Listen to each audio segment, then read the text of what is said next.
अस्सलामुअलैकुम दोस्तों, welcome back to our channel find Urdu.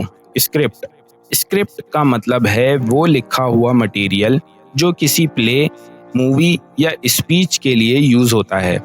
Script का मतलब है वो लिखा हुआ मटेरियल जो किसी किरदार को बोलना होता है और ये आम तौर पर ड्रामाज, मूवीज़ या स्पीचेस में यूज़ होता है। स्क्रिप्ट में हर किरदार के डायलॉग्स और सीन्स का डिटेल लिखा होता है ताकि एक्टर्स उसको फॉलो कर सकें। फॉर एग्जांपल, ड्रामे के हर एक्टर को अपना स्क्रिप्ट याद करना होता है। The actor read his script carefully before the performance.